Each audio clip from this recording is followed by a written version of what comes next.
Morning or good afternoon, and welcome to IAP2's monthly learning webinar, beginning with the brain in mind, one of our Denver Encores. On behalf of IAP2 Canada, IAP2 USA, and IAP2 Australasia, we'd like to welcome you to today's webinar. But perhaps the first thing that we should let you know is that Drew and I are without an internet connection today, so we're actually coming to you via our local coffee shop. So if all of a sudden you hear a little bit of Christmas music or a little bit of noise, our profuse apologies. We are doing our best to make sure that the show carries on. So with that, Drew, I'm just going to turn it over to you just to do a little bit of housekeeping. And we have a few things just to mention here. This is, as always, a very interactive sessions. We encourage you all to take part in this. For example, just check and make sure that your microphones are unmuted. We'll take care of muting them here. If you have a question or anything like that, you want to make a comment, there's a couple of ways you can do that. One of them is, as you can see here on the screen, you've got that little yellow hand icon that you can click, and that will show up and tell Amelia that you want to ask a question, and we will come to you and open your microphone, and you can ask the question. Or if you're the shy, retiring type, you can type it into the question box, and Amelia will see that come up, and she'll break in at the appropriate time and ask the question for you. We also have the polls, too, so please take part in those surveys when they come up. It helps us get an idea, helps our presenter get an idea of who's on the line, what you think of what's going on. It gives you a chance to get interactive as well. We record these, and they're available for your professional development. We will send you the link to the recording generally in within about 24 hours, along with any other collateral material that Martine, our guest, might have for you. So watch for that. We also take a survey afterwards, kind of an exit survey. Gives you, in fact, it is an exit survey. It's not kind of. And it gives you a chance to give us some feedback on the general webinar experience. So if you can help us to keep these things going and keep these webinars getting better as they have over the years, please take part in that and send us your responses to that. And so that, I think, takes care of the housekeeping. So Amelia, I'm going to toss us back over to you, and you can get this show underway.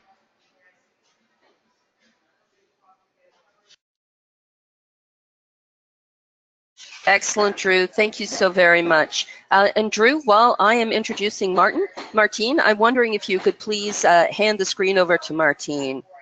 So Martine Carcassonne, PhD, is a professor in the Communications Studies Department of Colorado State University, the founder and director of the CSU Center for Public Deliberation, and the current chair of the Board of Directors of the National Coalition for Dialogue and Deliberation.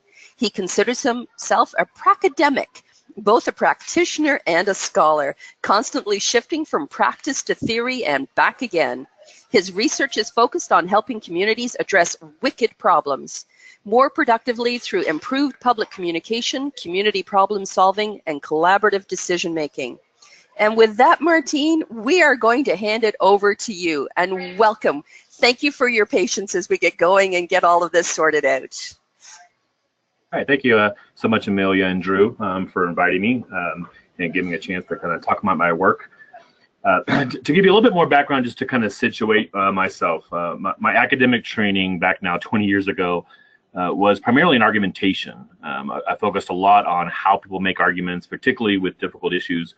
What kind of sources do they cite? What kind of evidence are they using? What kind of logic or lack thereof do they make?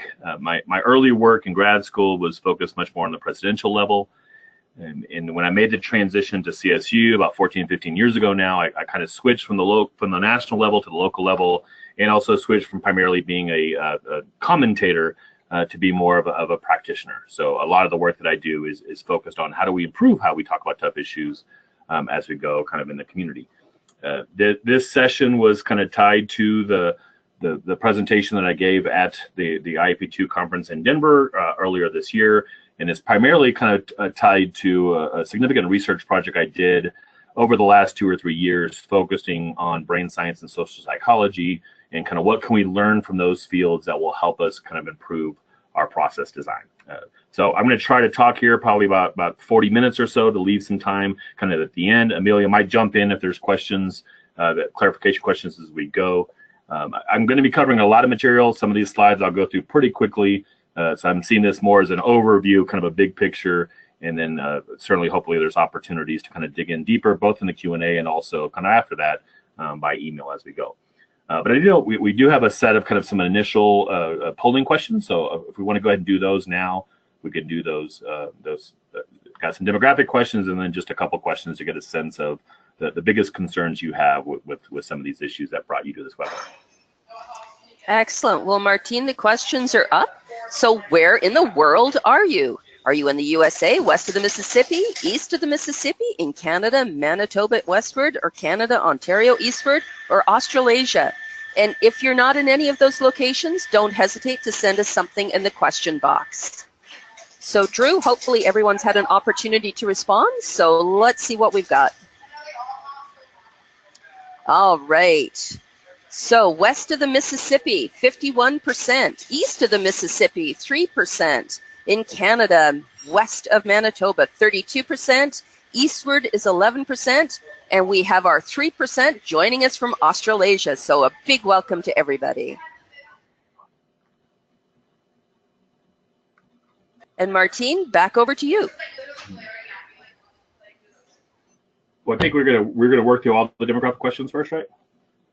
And then those first two that I sent you. Excellent. Okay, well, we'll get the next question up, and it's up right now. In what sector do you work primarily? Government, private business, educational, nonprofit, or independent consultant? So just give everyone an opportunity to respond. All right, Drew, if you want to close that, let's see where people work. 56% from government, 7% private business, 5% educational, and 32% independent consultant, Martine. Back to you. And let's continue with the questions.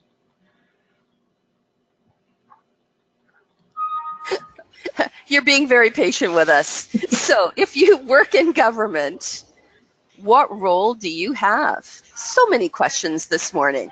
All right, everybody, please answer this third question. All right, Drew, let's close it. So we have 2% elected officials, 5% city or county manager or assistant, 56% are with public engagement or communications, and 2% other, and 37% of our people on the call today are not in government. So I think, Martine, if I'm right, I think I'm back to you now, right? Yeah, let me, we'll break up the questions a little bit, so I'll get into it, and then we'll ask those two questions about their view on the current quality of public discourse here kind of in a minute. Excellent. Thanks, Martine. Yeah, so I just want to pop this up. This is just a list of some of the topics. With my work, I started the CPD, the Center for Public Deliberation, about 11 years ago. It serves as an impartial resource for the Northern Colorado community.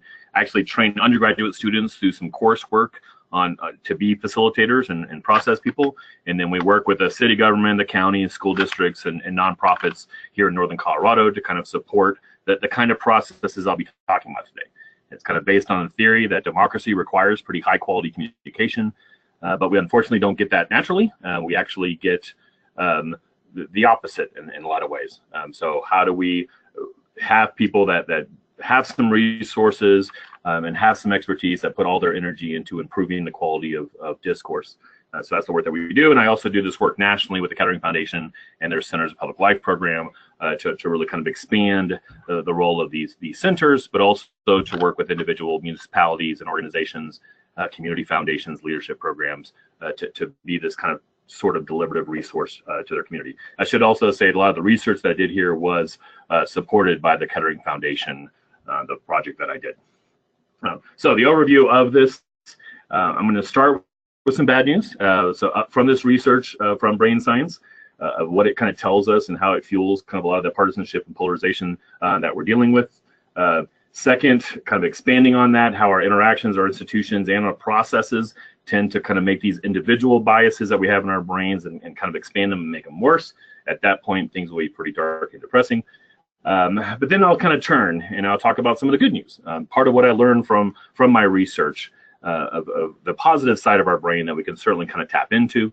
I will say that the bad parts of our brain are much easier and much more natural for us, but there are good parts in the brain with good process we'll tap into. And then I'll end talking a little bit about how, what kind of things can you do with process design, really with that idea of beginning with the brain in mind of how do you design a process, specifically trying to avoid triggering the worst parts of our brain and actually get to some of the good parts of our brain. So that'll become the structure overall as I walk through the material today.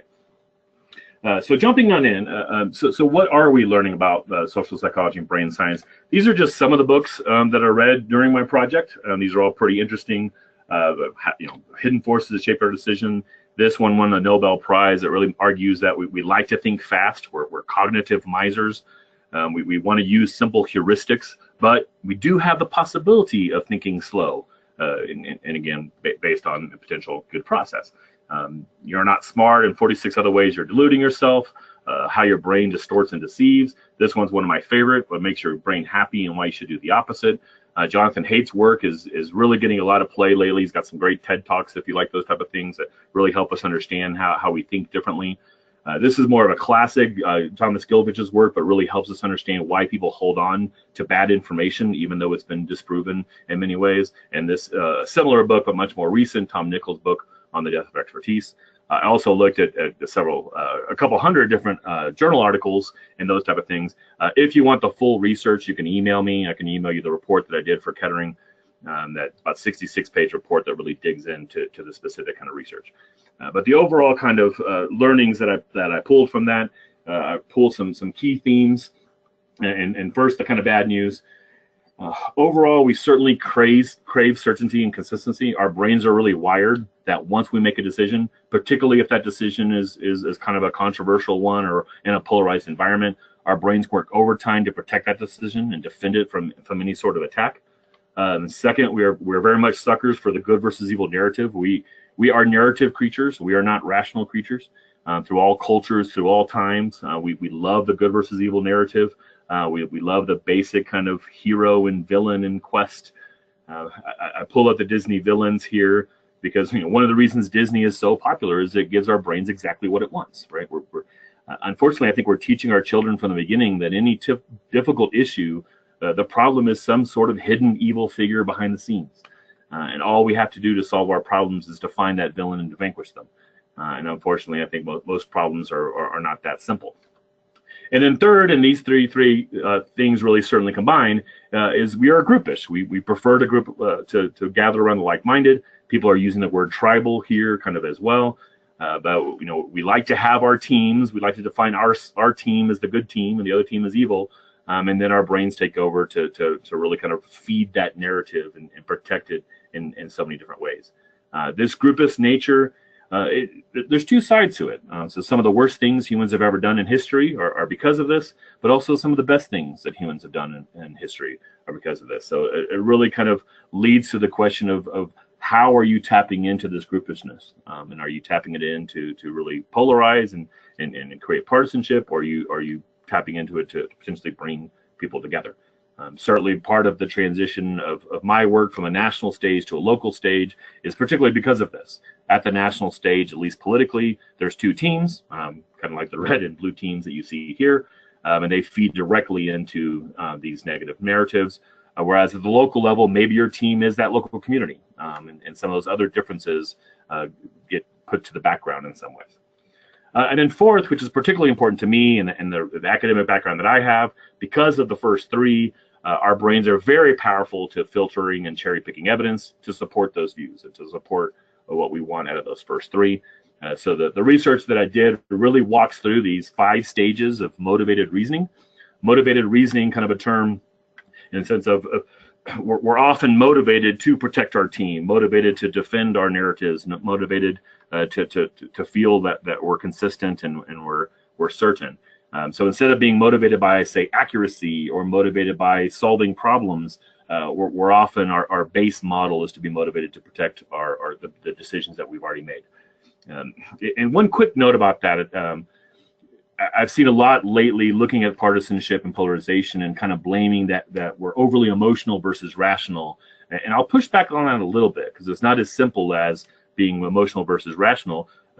these motivated reasonings are rational motivated reasonings, rational to those people, right? So they're framing things in a way that it seems, I mean, it's essentially deductive logic. So it's not that they're being emotional and not logical, it's they're being logical in a particular way that we need to engage differently. The other thing I'll say about that too is there's a danger to assuming kind of rational is good and emotional is bad. So part of the argument, and I think Aristotle made this very well 2,000 years ago, that you know those are much more kind of a yin and a yang versus an either or. And it certainly is reasonable to be angry sometimes, and reasonable to be sad or to be fearful. So I think people need to be careful of assuming kind of emotions are always bad, and we want rationality. But with that, these 5 stages, and these are chronological stages.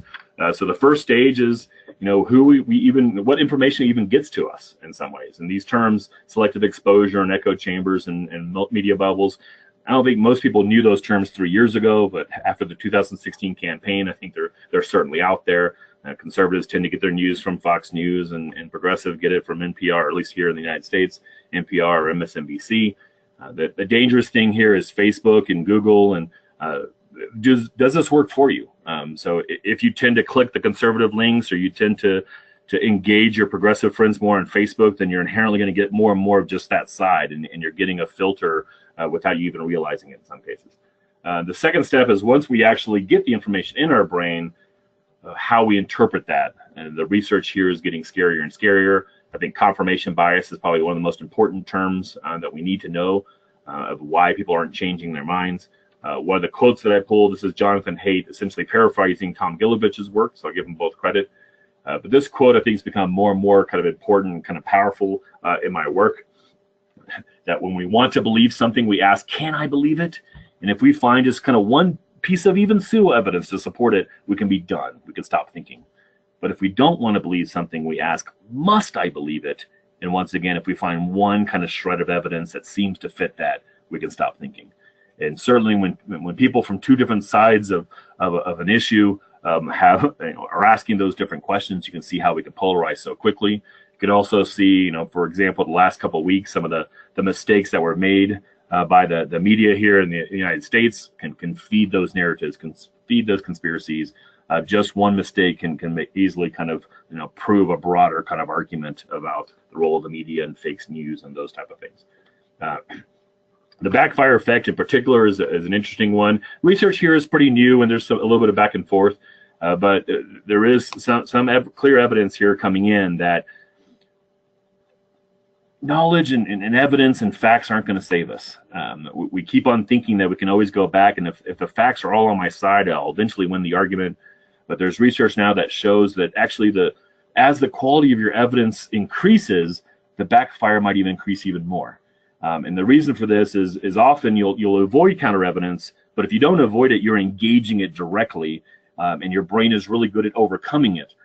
So as the quality of evidence goes up, your brain's working even harder to overcome it, and then you essentially feel, or you know, people getting attacked essentially feel that, hey, they brought their best evidence and I knocked it out of the park. So the implications of this is quality evidence ejected into a polarized debate will actually polarize things even more, because each side, you know, eats up the evidence on their side and then feel they either ignore or overcome the evidence on the other. And obviously the other side is doing the exact opposite. So it's scary things that we can't assume facts are going to save us. Obviously, I'm not saying facts don't matter. I'm saying in a polarized, hyperpartisan environment, facts are often going to not work or even backfire. So we have to change the kind of culture. In a lot of ways, we have to change the processes so facts matter again. And that's part of the work that we'll be talking about. Next, how we make attributions. Again, we're narrative beings. And a lot of our reasoning is, as new facts come in, our brain is very good at fitting the new facts within our narrative rather than, you know, challenging that narrative or getting us to change those narrative. I think George Bush actually captured it pretty well. This is at the event honoring the Denver police officers that were ambushed summer before last. Too often we judge other groups by their worst examples while judging ourselves by our best intentions. Those are the narratives that we have in our head about our team and their team. And any new evidence can come and fit in that perspective and just reinforce those narratives. Then how we make decisions, we want simple rules again, but we're picking rules. We are in our brain being very logical. We're just very narrow in terms of which rules we think apply to any specific situation. And then lastly, even what we remember is biased. What stories stick in our head that we share, the anecdotes we share over and over again are the ones that fit our narratives. The ones that challenge them, we tend to not even notice, or we quickly forget. So all that leads together to individuals, particularly in again, a polarized environment, can have a pretty strong blinders on with their perspective. So that leads us to our second kind of point. So we start with a bad news individual, and then how those individuals interact with their environment gets worse with the interactions, the institutions, and different processes. So I'm building this model of a vicious cycle of exaggerated polarization or partisanship. The good news is it is exaggerated. I don't think things are nearly as bad as we think. We're not nearly as divided. I think some significant differences exist, and those, because of this vicious cycle, get blown up. And maybe this is a good place to stop for a second instead of jumping into this and ask those next two questions. So just to see from your perspective where you see where we are with public discourse right now. Thanks, Martine. So the questions are now up on the screen. Which best represents your perspective on the quality of public discourse? Scary bad, problematic, neutral, generally good, or excellent? So we'll just give everyone just a couple of seconds to respond to that. All right, Drew, let's shut this down and let's see what we've got. All right, scary bad is at 27%. Problematic is at 56%, neutral 5%, generally good 10%, and excellent at 2%. So Martine, do you want the next question? Yeah, let's go ahead and do the next question. All right, Drew?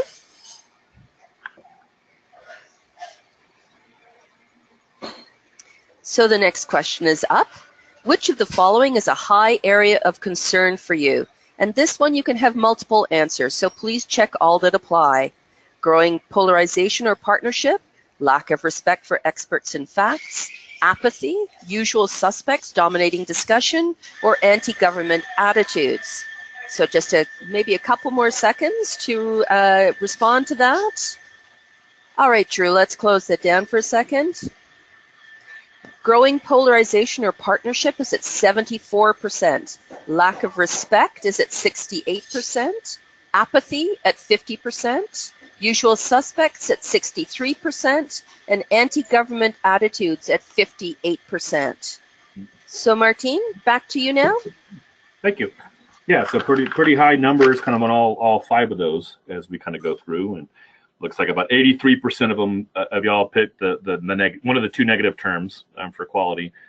I have a slide I do a lot with my presentations using the clickers that have a list of kind of positive adjectives and negative attitudes to public engagement, in almost probably about a 90% clip. When I allow people to pick the top three, they pick just the negative one. So a lot of the work that we're doing is how do we change that, right? How do we get people to kind of pick some more of the positive adjectives like robust or broad range of voices and those type of things. So yeah, let me dive into my explanation of for this growing polarization and partisanship that was the highest concern for those y'all on the line. So we start with what I just talked about. The individual develops subconscious biases that through the brain science and social psychology, and then we can look at those people with the blinders on. Go out in the world and try to interact with others, and it tends to not go very well. Catherine Schultz actually has a book that really kind of dug into how do we react when people tell us that we're wrong. She's got a nice little TED Talk out there if you want to kind of track it down. But she argues that when people tell us we're wrong, we kind of go through three stages or steps. The first step is the ignorance assumption. We assume they think we're wrong because they don't have the information that we have. So we enlighten them, right? We share our information with them because surely that will fix the problem. But it typically does not. They still disagree with us. So then we have to upgrade to the idiot assumption. Right? So the idiot assumption is, okay, they have the same information that I have, but they're just not as smart as me. They're not as bright. They don't understand the implications of that information. So that typically works for a while. But, probably we interact with them in lots of different ways, and they seem so sharp in so many other ways. It's just this political thing that they get so wrong. So eventually, Catherine argues that we upgrade to the evil assumption. Now, evil might be a little too strong a word here, But I think the shift from the second to the third step that's important here is there are assumptions about motives. At the third step, you're basically assuming they know that I'm right and they're wrong, but they refuse to admit it because of some other kind of hidden kind of motive.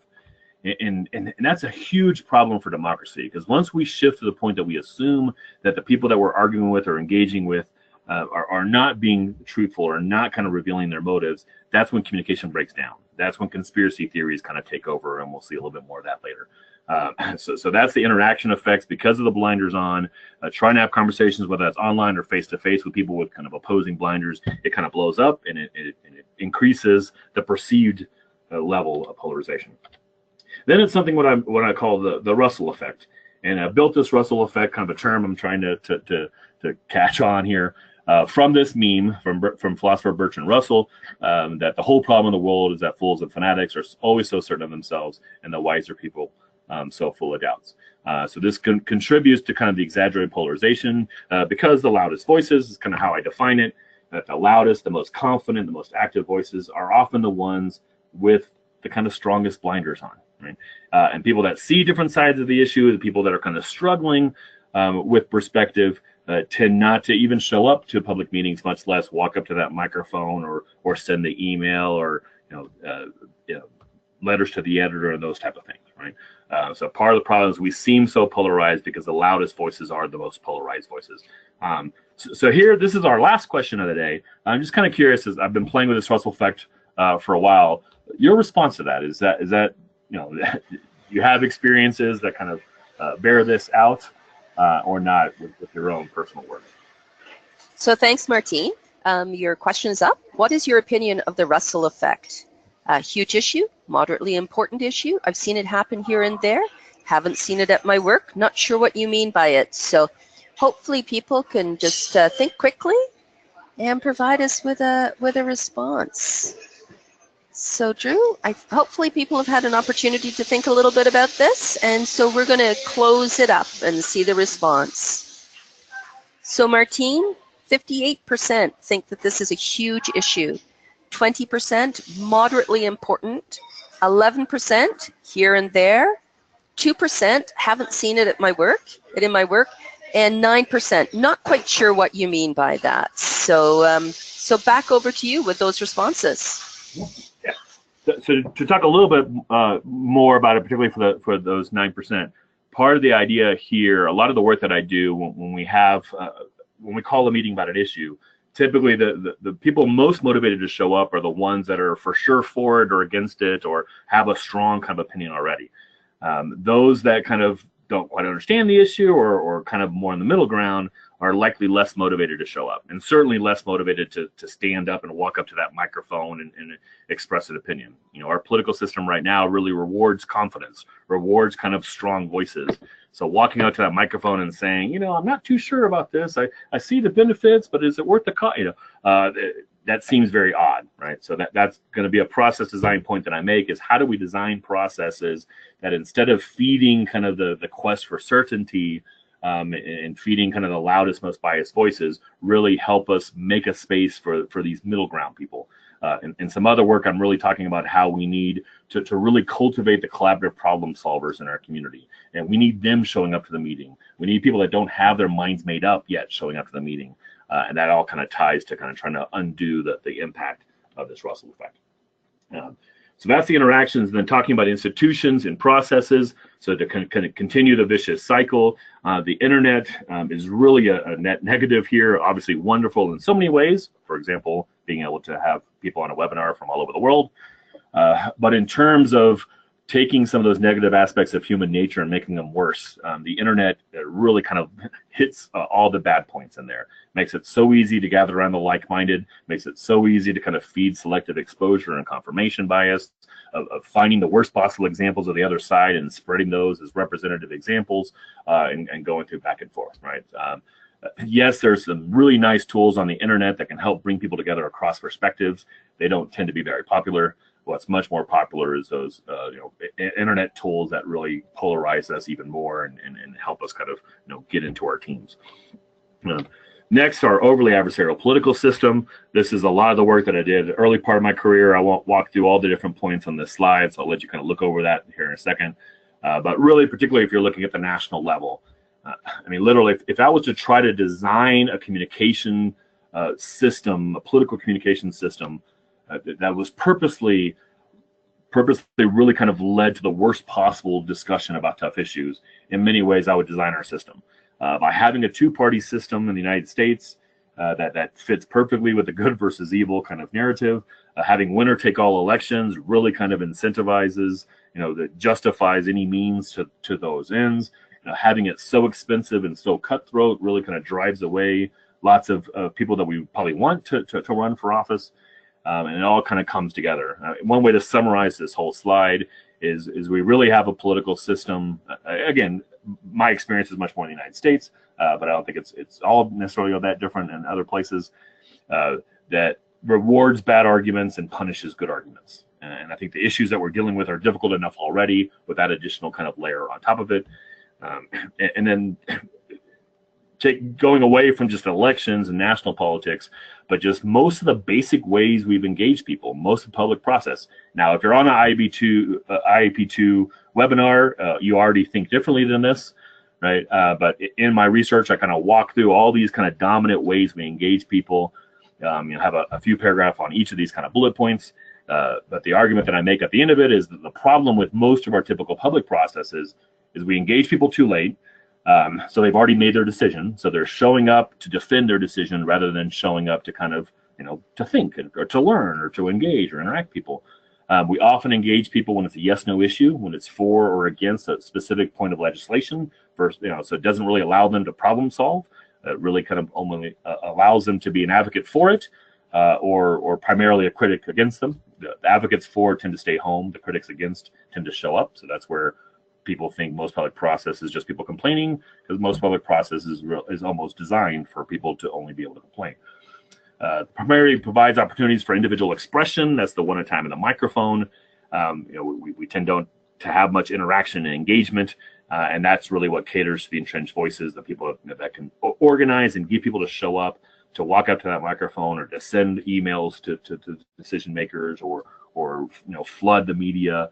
Or social media are the ones that the loudest voices that get heard. And the last one that you'll see is particularly important to me as we think about changing things. We have public process that does not have the interaction and the learning that we really need to take on these issues in a much better way. And then lastly, the media as an institution also contributes to the cycle. The media loves the conflict. They know that that's going to bring eyeballs and drive clicks and those type of things. That's why we have such kind of a horse race analysis of elections and those type of things. And now that our media has kind of polarized in itself, it drives that even more in some sense. And that's what they're giving people what they want. But the result of this is kind of an ongoing cycle that kind of gets worse and worse, and the implications are significant. So much of our politics now is anecdote wars, particularly online, of, again, finding the worst example of the other side and kind of throwing it at and sending it to people, to like-minded people. The mean-spiritedness and the contempt is at historic levels in a lot of ways, right? I mean, not that campaigns in the 17th and 18th century weren't mean-spirited, but the actual contempt for each other is higher. People just loving the fact that supporting policies just because it makes the other side bad is something that seems a little bit different. And that really leads to the assumption of negative motives, which fuels conspiracy theories.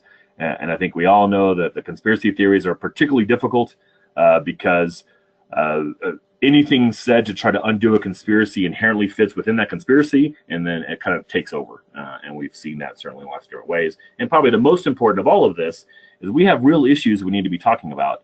But this kind of hyperpolarization, exaggerated hyperpolarization, kind of takes everything over. It makes this game that we never actually have a chance to have the real conversations. So that's the end of the depressing stuff. Hopefully here about the next 10 minutes or so, I'll kind of, okay, what do we do about this? And talk a lot more about the good news. So the good news, and this is from my research of really digging in for a couple of years, that we inherently are social. We want purpose. We're not individualistic, right? We're not so kind of self-protective in a way. So this is the flip side of this being a social being. That can be a good thing, right? And we see after disasters, people flocking to help people regardless of what they want. Daniel Pink's work really kind of explains what we're motivated, that people want autonomy and they want purpose and they want mastery. And those are good things that you can tap into in your local community and really kind of, drive and build these co-creators and these collaborative problem solvers, which can be these essentially super citizens for you if you figure out a way of doing that. Even Maslow's hierarchy of needs that I think most people probably are familiar with, going all the way back to grade school.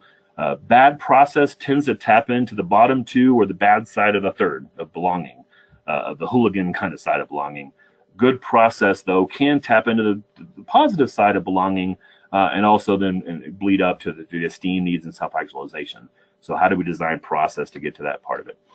We're inherently empathetic. All the research shows that we care about other people. There's a really interesting debate now in the field about can there be a sense of global empathy? What are the limits of empathy? And actually have one of my graduate students, their project this spring semester is going to be really kind of digging into that a little bit more. But there's a lot of possibility there of how do we kind of tap into that in different ways. Most importantly, we are inherently pragmatic and creative. This is the defining feature of our species. Unfortunately, so much public process never taps into that. It's so focused on, so good at tapping into the good versus evil and simplistic thing that we don't have to be creative. All we have to do is vanquish evil. But when we shift the problem, when we get away from the simple good versus evil narrative and actually put, as I'll say later, the wickedness into the problem, all of a sudden you're tapping into a different part of the brain, and it's exciting kind of what you can see can come out of it. And then lastly, we can overcome our bad tendencies and build better habits. Yes, our brain is geared towards the negative ones. It's much more basic for us to kind of fall into those first characteristics, but the brain can be retrained. And we can develop a culture, particularly in our local communities, for thinking differently. So how do we kind of create the kind of institutions, the kind of processes, and the kind of civic engagement programs that really help kind of highlight these characteristics and build them up rather than the others? To go back to the concern about the backfire effect and the fact that facts don't change minds, the good news is what does change people's minds is a genuine conversation with people they respect. That's when they're all of a sudden going to have those aha moments. That's where it finally overcomes some of these kind of basic features of our bad brains. So a lot of my work, a lot of all of our work is how do we create more opportunities for people to have genuine conversations with people that think differently than them, but that they can build and kind of learn to kind of respect. And those kind of relationships, that kind of bridging social capital, as Robert Putnam would work, is critical for us to explicitly design processes to build both short term to make better decisions, but also long term to build that culture in our communities for a different way of talking. The bad news, as you can guess, if you look at most of our processes, they don't do that. Right?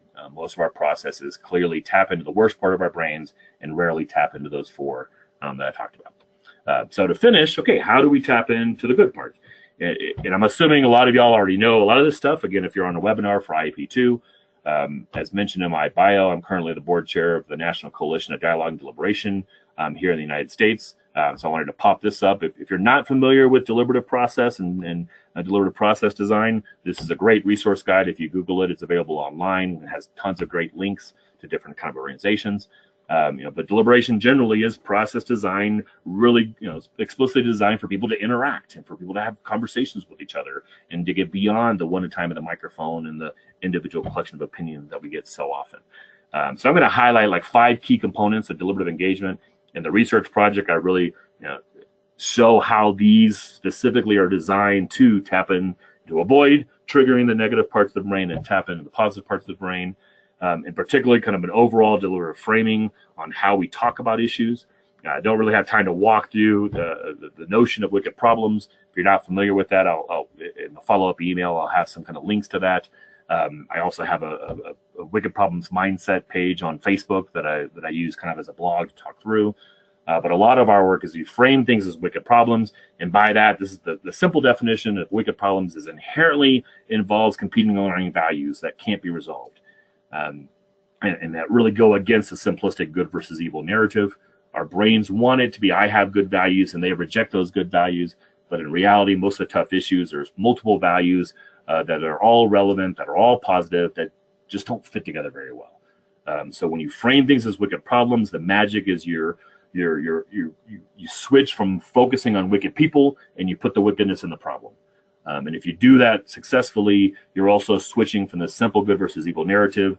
You're turning that part of the brain off, and you're turning on the collaborative problem solver part of the brain, and people work together on that problem. So these are just some of the characteristics of the wicked problems mindset that I'm working on, the book project I'm finishing. But like I just said, you presume wicked problems, not people. You design processes that help people be more comfortable with uncertainty. So we don't turn on that part of the brain. We make it okay to think out loud. We make it okay not to be confident in your opinion. You get people that are focused much more on just improving the conversation versus winning the argument, and you make them a kind of key part of the process. You find those underlying tensions that are part of all wicked problems, and you really long-term build a culture in your community for this ongoing conversation. Right? And a lot of that, as you see up there too, you want a broad range of actors. And this is often the hardest part, you want to start the discussion upstream before people have picked sides, before the teams have formed, even before specific legislation has been proposed. How do you create conversations in your community that are about how do we define the problems together versus just looking at specific solutions? Another key component of deliberative engagement is for almost all our processes, we have some sort of discussion guide or backgrounder. A lot of my work is making sense of the broader noise out there online or face-to-face, or everyone that speaks at city council at one time on the microphone, and then I turn that into a document that helps us understand the different issues. And the power of a document being created, the purpose of the document is to spark deliberation versus the purpose to spark persuasion, can really kind of reframe the issue. So I'll pop just a few sources that have lots of examples of these sort of discussion guides: National Issues Forum, Public Agenda, and Everyday Democracy. Have online PDFs that really lots of different issues. Local communities often have to kind of develop the expertise and the skill set to kind of create their own. But these are kind of critical to changing the conversation and helping people have the kind of conversations that we need them to have. People often don't have the skill set to disagree with other people face to face. Or they either avoid conflict or they love the conflict, which is a problem as well. But these discussion guides become something else that they focus on, and once again helps us switch from being opponents to being collaborators, because all of a sudden the table now is working together to improve that document and react to that document versus having to react to each other. Right? Small groups, I think, are a key aspect of deliberative engagement. You see the picture on the bottom. Of having people in a circle actually talking to each other versus at one time on a microphone. That's critical for overcoming kind of the Russell effect, like I said. Deliberative facilitators are key. This is, I think, why my program works so well. I've got a small army of students that are really sharp, and I have them for at least an entire year to train them to be at these events. So someone's at the table that's using all their time, all their energy to improve the discussion versus to win an argument. I'm working more and more for universities to do this for their communities, but also cities and counties and nonprofits can develop their own kind of cadre of facilitators. But I often have two people at every table, a facilitator and a note taker, but to have people at the table that are process oriented and focused on that can really change the dynamic. And then lastly, for deliberation, you need time. You need, again, to be upstream, but you also, you can't do this quickly. And it also takes so much time. We can't do this for every issue. But how in our communities do we pick kind of the key issues that are ripe for deliberation and use those not only to move the needle of that issue, but also to build that long-term culture in our community. Right? Only a couple of minutes here left, and then we'll still have some time for questions. So if you think overall, what do we need public process to do? The bottom line is we need opportunities for people to have a voice and free speech. And I think we do that, right? We have one time on the microphone, or all the different ways. We have so many mechanisms for people to express their individual opinion. But too often we stop there. As we really kind of improve public process, we actually need process that help people listen to each other and interact with each other and engage. And that's where those blinders are going to fall off, when they actually have real conversations, with all the components, with the discussion guide, with the ground rules, with the framing of wicked problems, with the facilitators. That helps us not have those negative interactions that Catherine Schultz kind of talked about. How do we create process that build mutual understanding and respect? And that's where minds start really being changed, and that's where we start tapping in again to the collaborative problem solver that's in people. We need processes that help us differentiate strong and weak arguments, right? So facts matter again, and quality of the argument matter again. And once we get away from the hyperpartisanship and we're together as problem solvers, then we want good information instead of pushing back respond in important ways. And then long term, what we need is, instead of public input processes, we need public learning processes. How do we create these opportunities for people to come together and your public to be an incredible resource? The public's not just a voter or a complainer or a taxpayer or a customer, which are horrible metaphors, but your citizens. The best use of your citizens is engaging them in creating them and supporting them and sustaining them as collaborative problem solvers. And that, in the long term, is the kind of communities that we need, that tap into the best part of our brains, the purpose of us having the kind of communities we really want to have, right? So earlier, the bad news was this vicious cycle of exaggerated polarization that all feeds on itself and is this vicious cycle. But what I just walked through, there's research that shows that there's a virtuous cycle of this authentic engagement or deliberative engagement, that when you give people a chance to have these real conversations, which I do think, from my experience, they're starving for, they start developing mutual understanding, that the caricatures, the blinders kind of start falling down. They start building trust and respect across perspective, that the critical social capital we need. Then they actually start learning, they start working together, and they refine their opinions. And then that's what really creates this potential for collaboration and co-creation that needs to be happening, particularly at our local level. And the good news is that's a virtuous cycle that feeds on itself. Each time we do this, it's easier to do the next time, and individual communities can certainly kind of build up the culture for this. So with that, I am done. We still got about 14 minutes for me to kind of jump back and deal with kind of any questions that comes up. So Amelia, I don't know if you grabbed some questions along the way, or if we've got people raising their hands. I did. I do have a couple of questions for you, Martine, and thank you so very much for the presentation. And again, just a quick apologies for anyone that's hearing background noise. So the first question that I have is, one of the things that a lot of our members and friends talk about is the importance of building relationships in advance of a project. Quite often, as P2 practitioners, we're brought into the process when there's a project to manage and support and deliver. But as we're listening to you today, we're hearing about relationships, and not just picking people up and dropping people off, but the continuity of those relationships. So I'm just wondering if you could talk a little bit more about where you see the importance of relationships are in building those relationships as we go into our P2 processes. Yeah, I mean, I would argue, and I've written some on this, and so afterwards or you can go to my website, the CPD website, to have some of these. But I argue particularly for the importance of these local centers that are going to be these hubs of democracy. I think universities are a great fit for them, but I think also, United Way is becoming more of a convener, community foundations, leadership programs, but for them to be locally situated, because I think it's going to be hard to just kind of bring an outside firm to kind of, they can run an individual meeting, an individual process, but for the long-term kind of culture, to have local institutions that can build those long-term relationships, right? That can build a reputation for trust, that can build a reputation for being an honest broker of information, to try to take on some of the fake news and kind of the dismissal of data and those type of things. So I think we have to think about, how do we recreate some of these mediating institutions or bridging institutions in our communities? So many of our institutions now just kind of feed the polarization.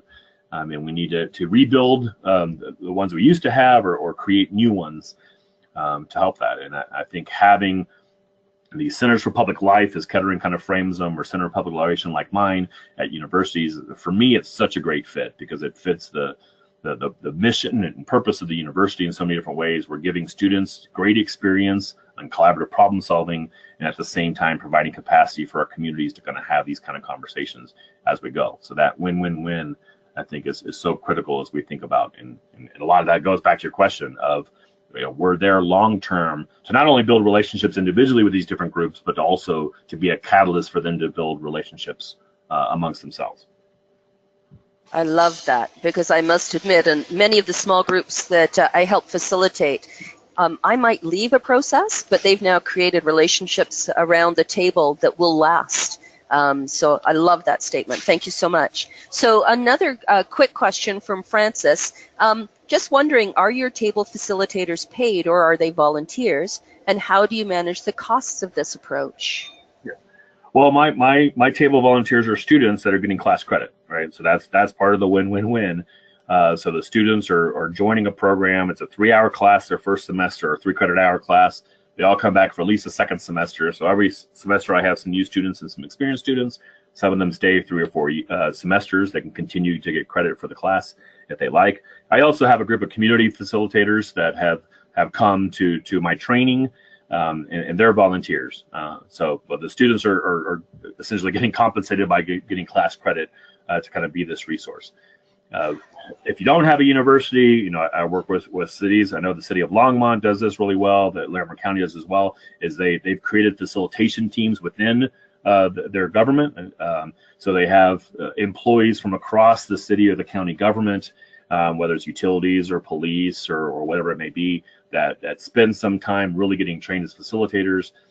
So then they can be calling on that facilitation team to kind of come as part of their job to help. So if the police department wants to do an engagement, instead of having police officers facilitate, they can pull people from other departments of the city. So, but thinking long term, how do you build the capacity for that deliberate engagement? Because yes, it is very expensive.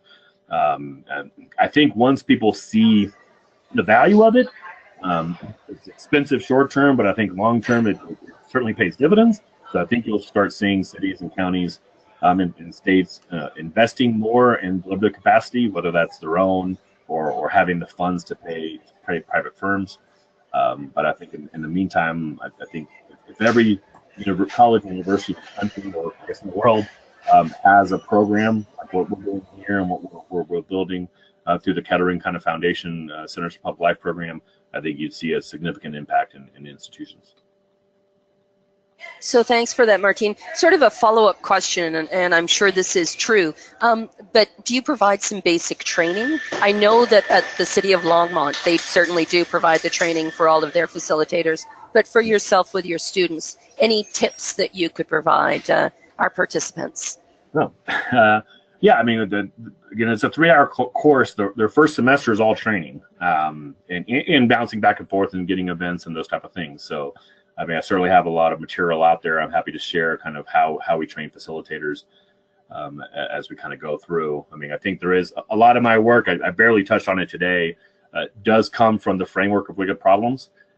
So a lot of our training for the facilitators is, get them to think about wicked problems, to help, before the meetings, we're really helping them understand what are all the underlying values tied to that issue, and what are the inherent tensions between those. So then when people are coming and they're really, picking one value and framing it simply just by that value and assuming I've got a good value, anyone who disagrees with me is against that value, it helps them kind of change that conversation. But for every event, we can design the facilitation guide. We have a time in class to walk through it and prepare, and then actually run the event. And then, importantly, critical, I think, for facilitation, it's such a self-reflective practice. So being able to reflect on it and talk about situations, and there's not really right answers on facilitation. There's always so many different responsibilities the facilitator's balancing. But if people are really interested in kind of training stuff, I'm happy to kind of share some of the material that we do for our training. And we are also the Center of Public Deliberation. We hired the first full-time staff person this summer.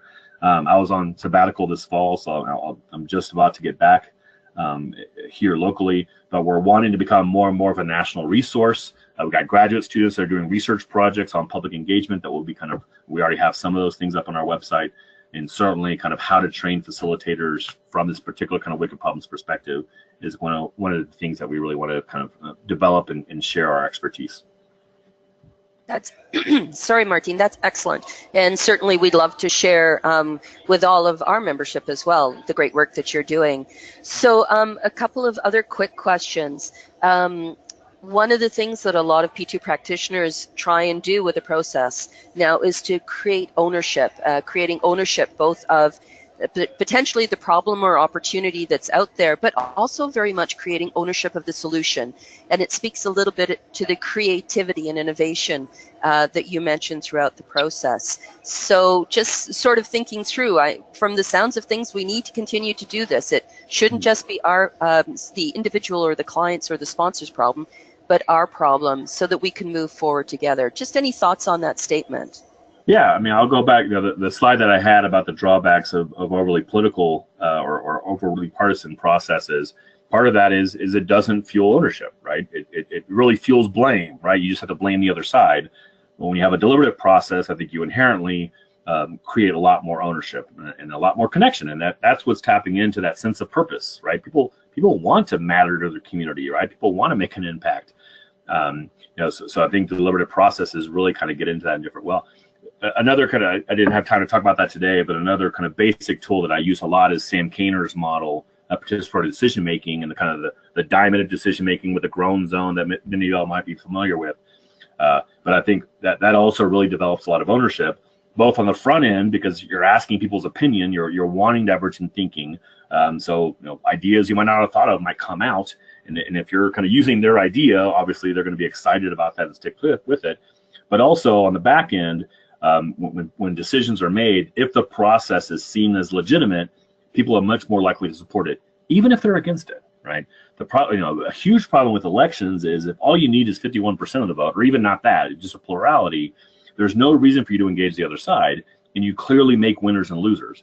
And what happens is, the losers, instead of saying, "Ooh, I think that's a bad idea," but well, they're saying, "No, I'm gonna dedicate my life to making sure it doesn't work," right? But when you have a deliberative process, it takes longer, it might be more expensive, but even the quote losers tend to support it, right? They're saying, "Okay, I think this is the wrong way to go, but let's make sure it works," and that's an inherent part of the legitimacy, I think, of a good deliberative process, which is critical to that long-term success. Agreed.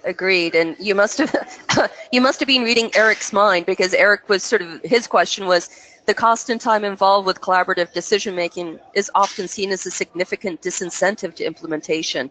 So again, how do we combat this mindset based on what we've just been learning?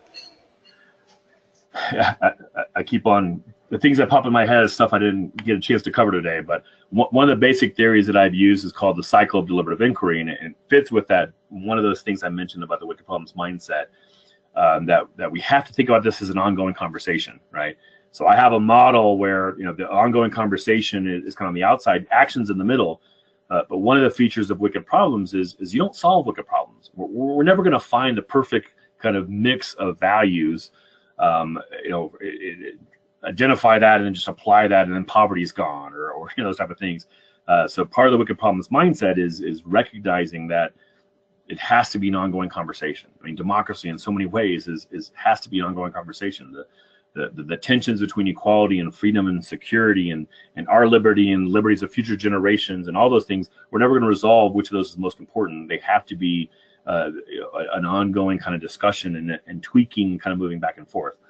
So I think once you have that mind frame, that mindset, I think that changes the conversation, because you're not looking for those magic bullets that our brains love. You're not looking for the devil figures our brains love, but you're much more comfortable with the uncertainty, and working together to try to improve things as much as possible, while recognizing, we're not just going to have a technical solution to these tough wicked problems.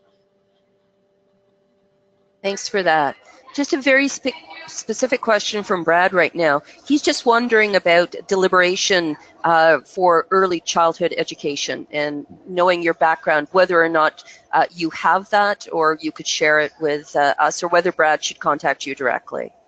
Yeah, I mean, we haven't done as much specifically with early childhood. We certainly, we have a group here, the Poudre School District, the think tank. So we work a lot with high schoolers across. And then we often take the high schoolers into middle schools. We've done a few things with elementary schools.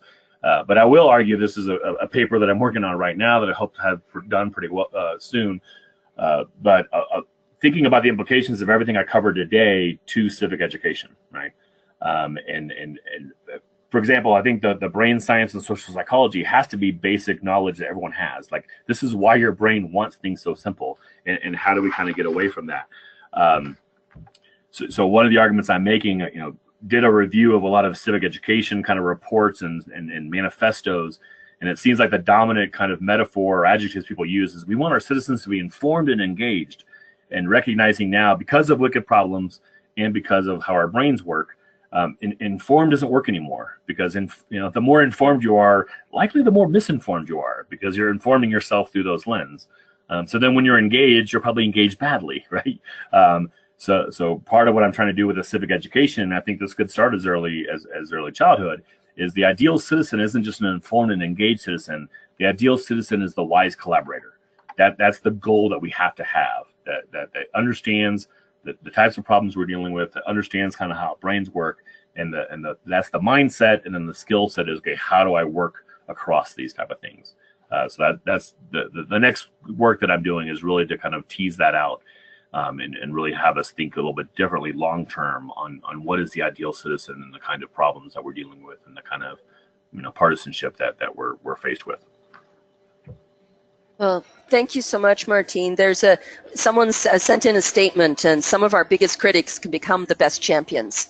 So I think it speaks to the importance of taking the time and bringing people into these wicked problems and learning from them and learning from others, because I must admit, I've certainly experienced people going into a project where they were just completely opposed. Nothing that I could do would ever be right.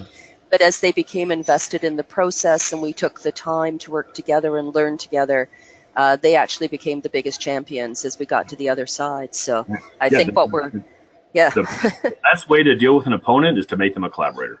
Yeah, no kidding. I think that's great. Don't pretend that's easy to do. No. It's hard to ignore them. It's hard to shout them down. But if you find a way to tap into that different parts of their brain and take them seriously and bring them in as a problem solver, you'll often kind of find that they become a huge advocate. Well, Martine, thank you so very much for your presentation. It was truly terrific. And from all of the comments that I'm getting online, a lot of other people feel the same way. So I want to sincerely thank you for sharing all of your knowledge with us today and helping all of us to become a little bit better at the work that we do and taking these things into consideration as we develop our processes, as we create our relationships. Very, very important. So big thank you. Any last words you'd like to say to the group before? I'm just looking at the last audience question and realizing he was asking not about like training for deliberation in early childhood, but early childhood being a topic. And yes, there is. NIF does have an issue guide on early childhood education. I imagine Public Agenda might have as well, but I know NIF does because I helped work on it a little bit. Okay. Well, we'll certainly try and send out all of the relevant information when we send out the recording and everything else. I have one last question here, and then I think we'll wrap up. This question is about citizen censors. On how does that work? Say that again. Apparently, you mentioned citizen censors, and how does that work? Censors, SENSORS. Yeah, I'm not sure what I said. I mean, I haven't used that term purposely, at least. So. No worries. Nope, no worries. Just wanted to make sure that I didn't miss any of the questions. So, Martine, thank you again. Apologies to everyone out there for any background noise. We thank you for your patience with that. Just a quick reminder that our January webinar is going to be about digital engagement, and we have really some of the really top gentlemen in the business will be joining us in January to talk a little bit about when to use it, how to use it, why to use it, all of those different types of things. So we sincerely hope that you will join us in January for our digital engagement.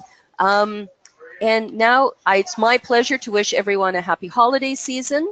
And again, really, Martine, thank you so very much for sharing this. And with that, we're going to bring this to a close. Take care, everyone. Bye-bye now.